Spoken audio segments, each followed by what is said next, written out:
So we have the 5 How minutes old each are you? now. And so before What we did you say, 27? go Yeah. into You the felt last embarrassed? talk, thanks everyone for coming, and especially thanks to the speakers for sharing your awesome ideas. I learned a lot today, and I had a really awesome time. And I'm looking forward to sticking around more, having more snacks and drinks, and talking to all the people I'm interested in, like sharing ideas now with and talking about things more. So that's what we can do after our last talk is done. And here we go. Right. Yeah, my name is Jan. Who has heard about Bitcoin, or who does think that he knows what Bitcoin is? Yes. I mean, Bitcoin is a lot. Bitcoin is an open source program. It's a community. It's a currency. Some people say it's a commodity. It's a network. It's a decentralized system. Some people say it's property. Yeah. It's tax implications for that. Yes, especially here in the US. It's difficult to say what Bitcoin is. In every case, so the main innovation of Bitcoin is the so-called blockchain. The blockchain consists of blocks in a chain, where each block has a hash, a uniquely identifying number of the block before. So this is how the chain gets built. And it's really difficult. So it's basically impossible to change blocks in the past, because you need to do all the computations which need to be done to calculate the hash, this uniquely identifying number. So Bitcoin or currencies are one application for this blockchain technology. Other applications would be, for example, to run a smart property, for example. Smart property is when you associate property rights to a digital token or digital coin. For example, the property rights of the car outside, your car outside. Then you have these tokens which you can send to anybody on the planet instantly, almost without transaction fees, in a secure way over the internet, and share your car, for example. Another application would be, for example, has anybody heard of Ethereum? Heard about it, I don't know what it is. Ethereum is like a super secure, decentralized application platform where you basically upload your program into the cloud or into this network, into this decentralized system, and then the algorithm runs there, and it's unstoppable. So the network agrees that everything which gets uploaded, same with Bitcoin, every transaction which gets executed, which gets processed, is unchangeable. So it stays there forever. And with Ethereum, you have algorithms which run in the cloud. So they're basically like a living being. They become their own entity. They have their own balance. They can interact with their environment, and you can form, like legal structures, or you can have basically any kind of contract, financial contracts or laws. You can rewrite all this, paper laws which we have right now, the Constitution, and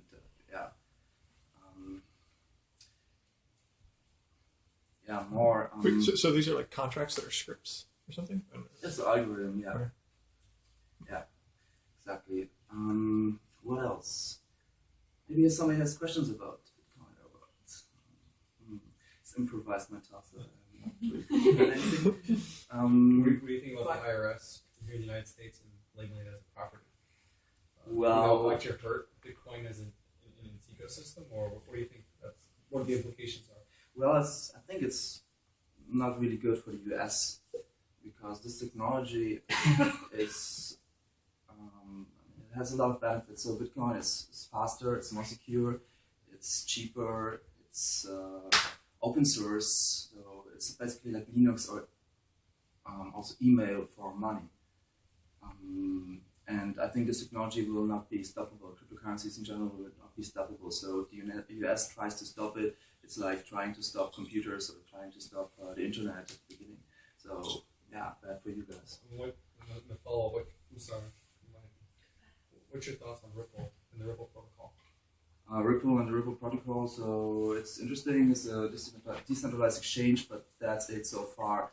I talked to some of them, they said they will have a major announcement in the future, but they didn't really say what they will do. So I think they need to pivot a bit, because decentralized exchanges, Ripple is not going anywhere right now. It's decentralized exchanges. You can have them also, for example, with Mastercoin. Yeah, you can also have like layers on top of Bitcoin. So Bitcoin right now is like this super, this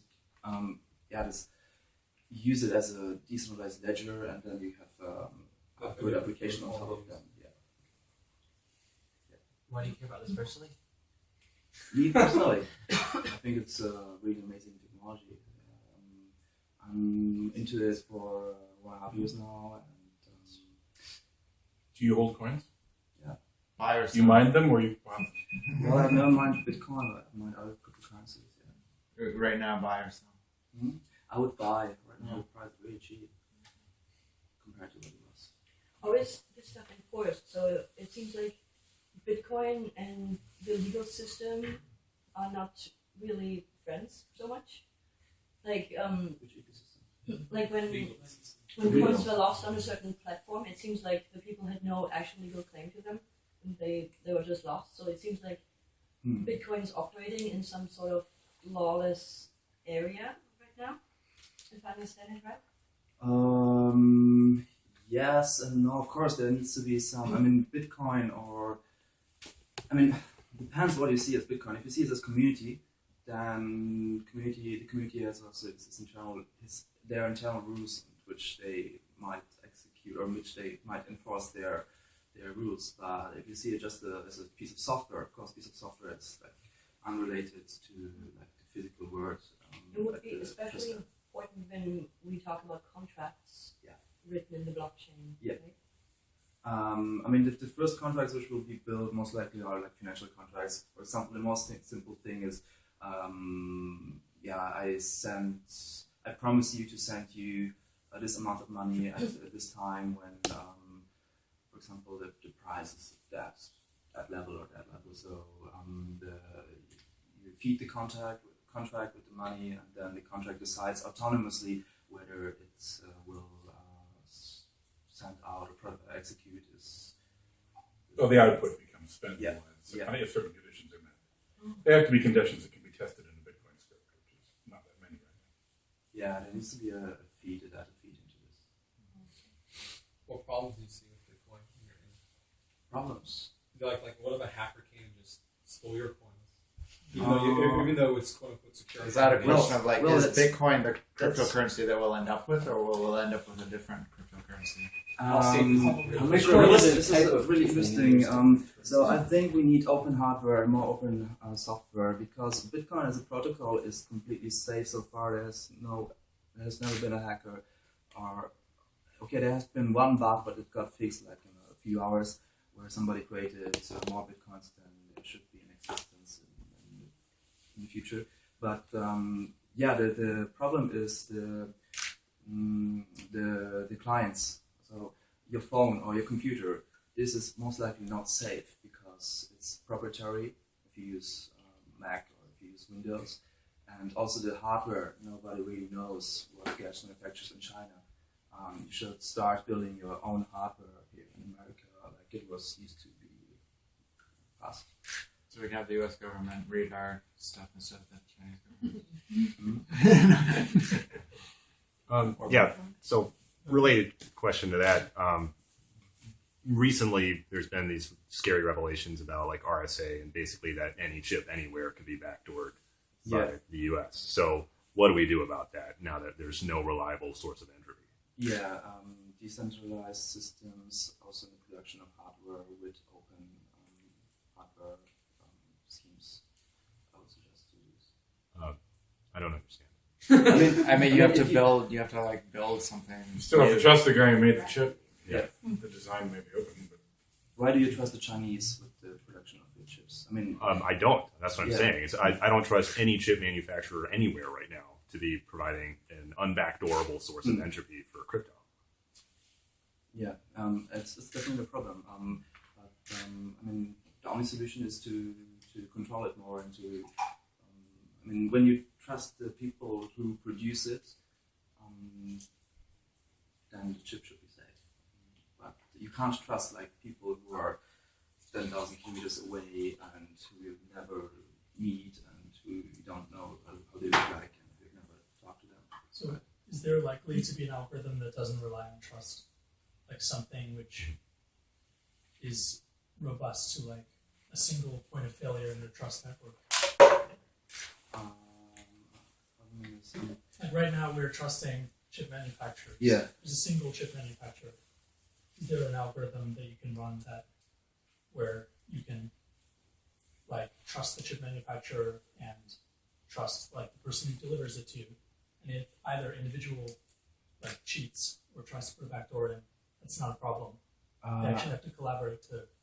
I doubt that there's an algorithm for this. So Bitcoin has a multi-signature transaction mode. Yes, yes. So that you can, nobody does it, but you And can there set are it so that your people- Bitcoin transactions are required to be signed by N Yeah. parties, and so you could buy chips from different manufacturers and let those chips have access to the private keys, and so no one chip would have access to all the private keys. Yeah, So- multi-signature is really interesting. So you can have like an account where several people need to sign a transaction which goes out of this account. For example, 3 out of 5 or any arbitrary number out of any other bigger arbitrary number. Then you can have like a wallet for for this event, for example, where like a group of people needs to sign specifically. The problem is Bitcoin is not easy to use today, and this doesn't make it easier to use. Well, we are developing it, so it's really fresh, this technology. It got invented like 5 years ago and took off like in the past year. Before that, almost nobody knew about Bitcoin. Right now, it's more and more in the mainstream media. But yeah, there are more and more multi-signature wallets and also exchanges where you can prove that the exchange or the bank basically has still the amount of money which you gave them. And it's way more safe than the traditional financial system. That's absolutely sure. If we build the right tools on top of this layer in order to make it easy for people to use it. Because technology is there, but the GUIs, or like the simple uses, it's not simple right now to use it. Well, people do very Cool. complicated Let's things. You just have do to watch them. one last question. Yes.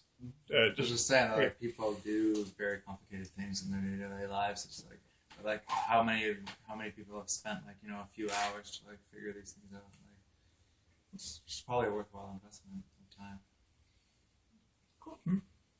Thank you. okay. Right. Your question. All right.